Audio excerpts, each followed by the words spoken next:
qualified. You'll never be the person that you dreamed you're supposed to be. Now, for all of you ever felt that way, I don't know. I want to show you that even some of our spiritual heroes from the Scriptures felt that way as well. And one I want to draw your attention to is a guy by the name of Moses in the Old Testament. Before we look at his story, let me restate again our theme for this series. And I said it a moment ago, but I want to make sure a lie believed as truth will affect you as if it were true. One of the greatest battle pieces that our spiritual enemy possesses is the lie. The word says that he is unable to tell the truth. So his native language is lying.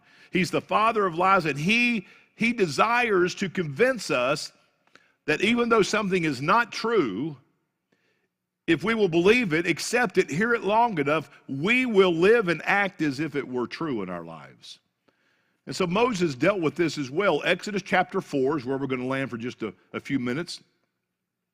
Exodus chapter 4, verse 10, God himself called Moses to deliver his people from bondage. They were enslaved to Egypt. And watch as Moses deals with the same feelings and emotions that we face. In fact, how many of you today would say, I deal sometimes with this lie that I'm not quite good enough? Lift your hand this morning. All right. The rest of you can say, I deal with the lie of I never tell a lie. Just kidding.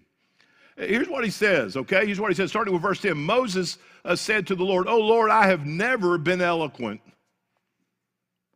neither in the past nor since you have spoken to your servant. I am slow of speech and tongue." In other words, don't put me in front of a bunch of people.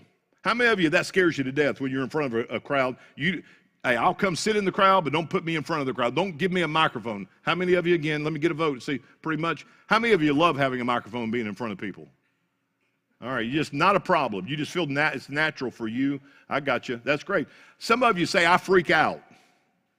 I freeze. I get nervous. I'm not a good public speaker. Of all the people you could choose, God, surely there are dozens of others who are more qualified and better than I am. Translation for Moses, God, I'm not good enough for this job.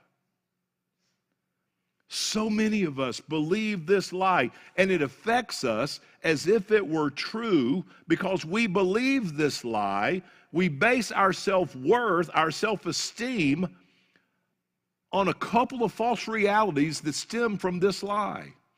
I want to tell you those. Many believe the reason, all right, many believe the lie that our worth is based on what other people say about us. Now that you say, well, that's just teenagers. No, it's today. It's all over. If you have social media, you see this constant bickering among people because somebody said and you said and you said, and I'm going to straighten you out. And but what we do is, if we're not careful, we think we're not good enough. Why? Because the lie of we're not good enough is we base that on what other people say about us. I was raised in an era where we said this: sticks and stones may break my bones, but names will never hurt me. Well, that's kind of okay, but I'm not sure it's completely true. I think mom and dad meant well when they taught me that. But, I heard pretty bad when people said some things and called me tankhead in elementary school. My kids say I have a 5 head, not a 4 head. I'm like, really? People can say things. People can say things. And it's hurtful when people say things to us, isn't it? And what it does, that lie makes us feel like, guess what? I'm not good enough then.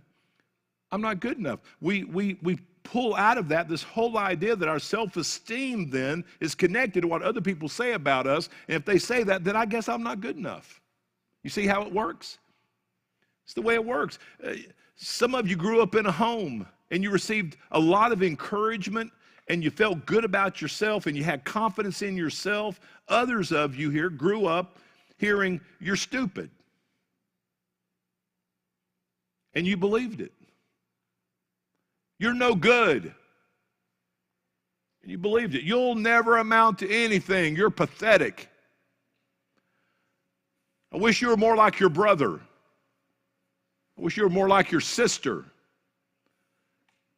And you heard that so often, you started thinking, you know what? Maybe I am pretty bad after all. Maybe God did mess up with me.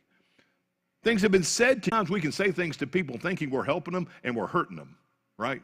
We mean well. We didn't mean to hurt you, but we say things that can be a stab to our spirits. And those people had no idea how hurtful and even clueless and uncaring their words were. And